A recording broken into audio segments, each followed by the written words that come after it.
What is going on here? Are you serious?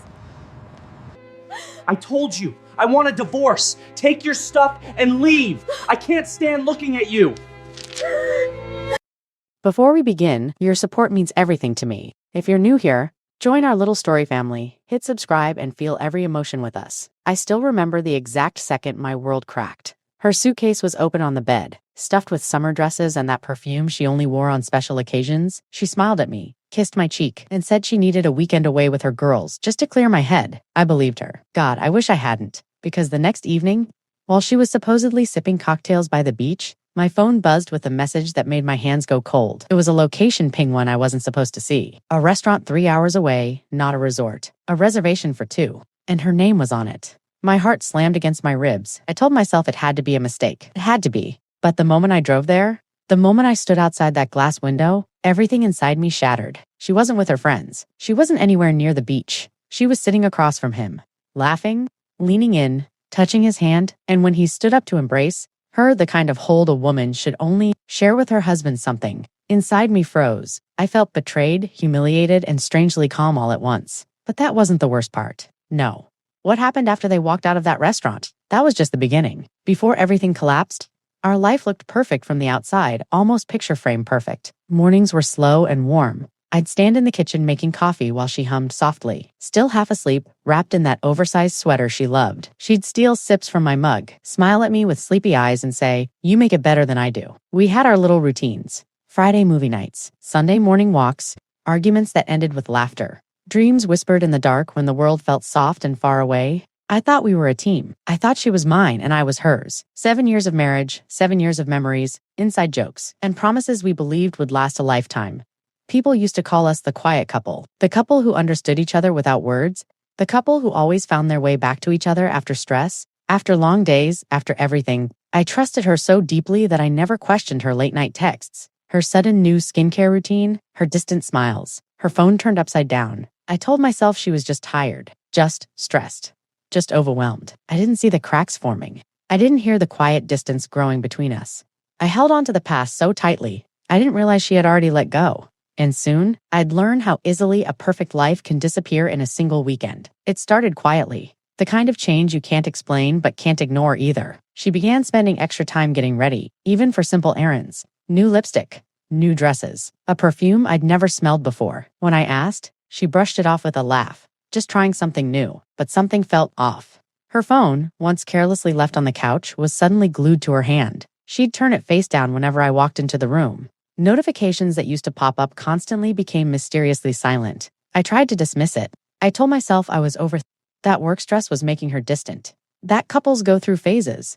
That I should trust her the way I always had. But trust doesn't silence your gut, and mine was screaming. She started working late more often. Started laughing at jokes on her phone she wouldn't explain. And every time I asked if everything was okay, she'd get defensive to defensive. Maybe I was crazy. Or maybe I already knew the truth but didn't want to face it. We all ignore the signs at first. We pretend small changes mean nothing. We cling to the version of the person we want to believe in. But red flags don't disappear. They grow louder. And hers were just getting started. My suspicion didn't explode all at once. It crept in slowly, like a shadow stretching across our home. Every night around 11 p.m., her phone would light up. Once, twice, sometimes 5 times in a row. She'd glance at the screen, smile faintly, then lock it before I could even shift in bed. She started taking her phone everywhere, even to the shower. I'd hear the faint buzz from behind the bathroom door, followed by her whispering, "I'll text you later." Later who? Later why? I never got answers. One evening, I walked into the living room and saw her laughing at her phone, a soft, private laugh she used to save only for me. When she noticed me, she jolted like she'd been caught stealing. I asked gently, "What's funny?" She froze for half a second, then forced a smile. "Just a meme," she said, but the glow in her eyes dimmed the moment she looked at me. Something had changed.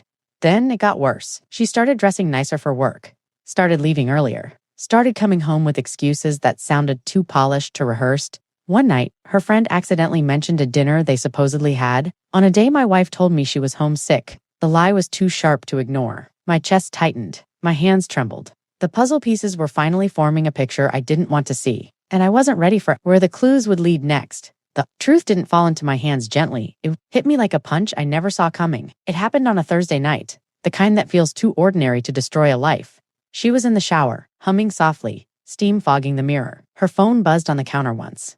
Then again, then a third time. I shouldn't have looked. I told myself to walk away, but my heart was already pounding, my hands already trembling. When I lifted the screen, the world around me stopped. It wasn't a meme. It wasn't work. It wasn't a friend. It was him, his name, his heart emoji. A message that said, "I can't wait to see you tomorrow. I missed your lips." My chest tightened so hard I thought I'd collapse. Another message popped up right after. "Pack that yellow dress, the one he hates. It looks perfect on you." And then the photo. Her smile, the smile she used to give me, her hand in his, her lips too close to his cheek. The phone nearly slipped from my shaking fingers. My ears rang. My breath broke. My whole body went cold. That night, standing alone in our bathroom, holding evidence of her heart somewhere else, I stopped being her husband. I didn't sleep that night.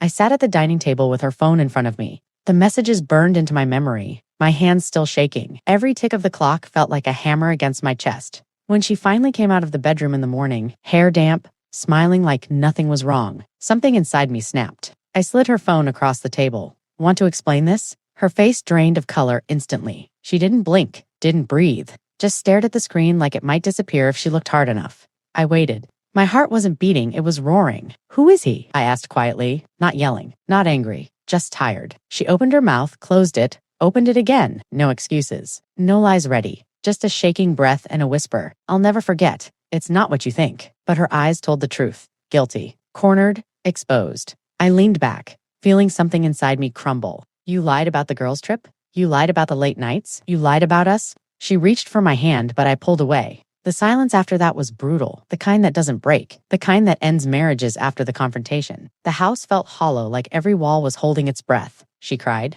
She apologized. She tried to explain the unexplainable. But betrayal doesn't wash off with tears, and trust doesn't come back with words. I spent hours walking through our home, touching memories that no longer felt like mine, the framed photos, the souvenirs from trips, the notes she used to leave me on busy days. Every corner felt poisoned. Every room felt smaller. That night, I packed a single bag, not because I was running away, but because I needed to breathe again. She begged me to stay, grabbed my arm, promised she'd fix everything. But I wasn't the man who walked into that restaurant, or the man who held her phone in the bathroom. That version of me had died quietly. "I can't do this anymore," I whispered. And for the first time, she didn't have a reply. I stepped out the door with a heart shattered, but a spirit waking up for the first time in years. I cried for a few days. Then one morning, I just stopped crying. I lost her. But somewhere between the pain and the silence, I finally found myself in the quiet days that followed. I learned something I never wanted to learn. Sometimes love isn't enough to keep someone loyal, and sometimes loyalty isn't enough to keep someone loving you.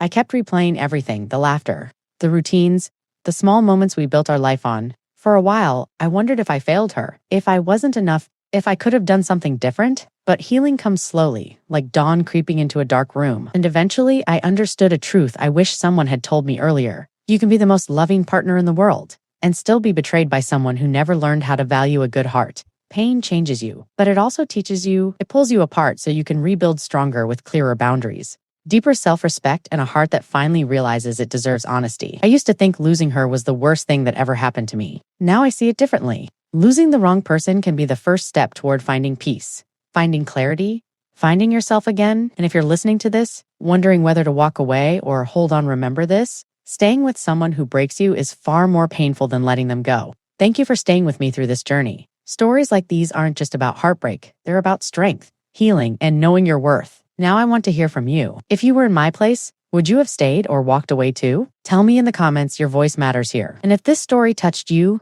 don't forget to subscribe Revenge Flame for more emotional, real-life stories that remind us we're not alone, and that sometimes endings are just new beginnings.